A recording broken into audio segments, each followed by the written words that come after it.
Magandang araw mga idol. Dito nga po ay may nagpabiyak ng makina. Honda RS125Fi ang motor niya. Dito nga po ay mapapansin ninyo na nakalatag na ang mga pyesa. At nilinisan ko na rin isa-isa.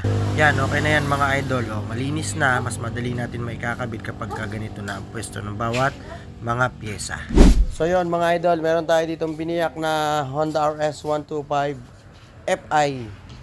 Nandito yung ano niya, motor. Yan, biniyak yan Pops dito sa Chaong Quezon. Mamaya, okay na yan. Bukod sa mga pyesa ay mga gaskets naman ang niready ko. Original Honda genuine parts nga pala ang mga ito. At dahil mag-isa nga lang ako at wala pa ang helper ko dito, ay inumpisahan ko nang gawin ang makina ng tropa natin. Crankshaft nga pala ang unang ikinabit ko dito. At piston ring naman ang sunod na binubuo ko. Nilalagyan ko ito ng langis upang malubricate ito. Nagpalit din pala tayo ng bagong side bearing at bagong connecting rod na din. So yun mga idol, sa mga ganitong gasket, may mga tatanong bakit daw pinupukpok pagkatanggal ng gasket. So pwede naman daw yung cutter. Actually pwede rin naman. Kamo ng cutter yan. Oh. Yan. Pwede rin naman ganyan. Diba? Yan.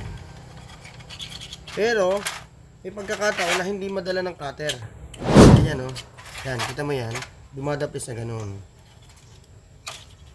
Yan. Pinakamagandang gawin dyan, konting pukpok mo lang. O, kita mo? Konti lang. O, nadudurog siya. Na ganito, ito mahirapan na talaga cutter dito. Yan, yan, o. Yan, napapansin nyo ba? Mahirap na, dumudulas na yung cutter. So, yung isang pinakamadaling gawin dyan, gamitan nyo nito, hindi naman sobrang lakas, yung konti lang. Yan lang, diba? Yung tipong hindi masisira yung crankcase sa pagpukpok nyo. Ganito lang, oh. Parang gigisingin mo lang yan. Yeah. Tapos, pwede mo na siyang gamitan ng cutter. Madali na yung kalasin, diba? Oh, kasi mabilis nakakalas. Kaya huwag kayo matakot kung pinapalo nito.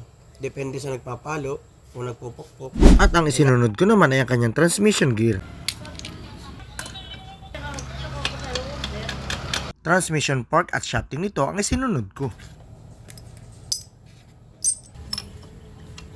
Palaging tandaan ang merong letter L na shafting fork na ito ay palaging nasa ibabaw. At ang merong letter R naman ay palaging nasa ilalim. At ang sunod na nilagay ko ay ang kanyang shafting fork. Huwag kalimutan lagyan ng langis para sa lubrication at i-push pa ito ng isa. Alright. Kickshaft naman ang sunod nating ilalagay. Kailangan malambot lang iikot ang ating transmission gear. Naglagay naman tayo ng Beta Gray na magsisilbing shield sa ating crankshell. Siguraduhin na wala kang nakalimutan bago mo ikabit ang kabilang crankshell.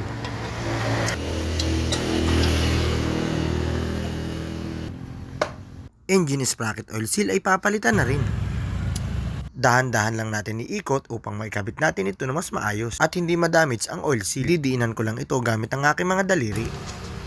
At ang sunod ay mga engine bolts naman. Para hindi kayo malito, 11 piraso ang bilang nito.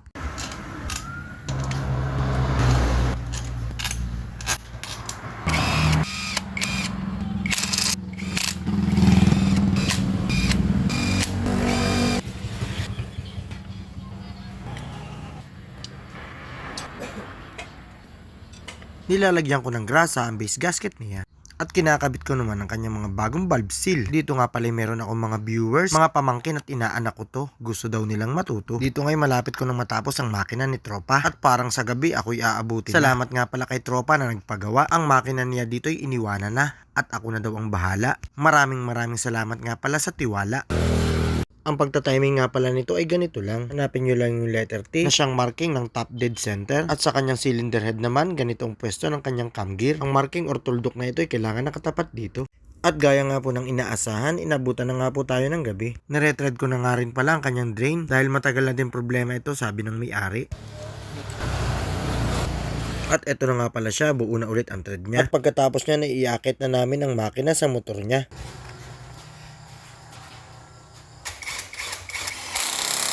Hindi ko na nga pala napakita, nilagyan ko na rin ito ng engine oil. Kaya naman testingin ko na kung tahimik na ito.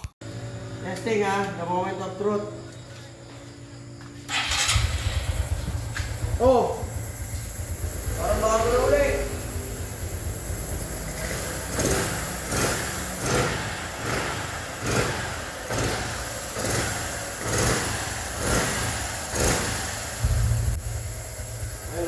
Kung umabot ka sa punto ng bidyong ito at kung natuwa at may natutunan ka, abay pakilike and share naman at pakipalo na rin para masaya. Big shoutout nga para sa mga idol ko na palaging nanonood.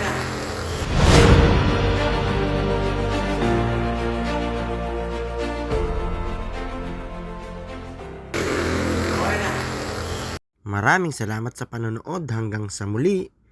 Bye-bye.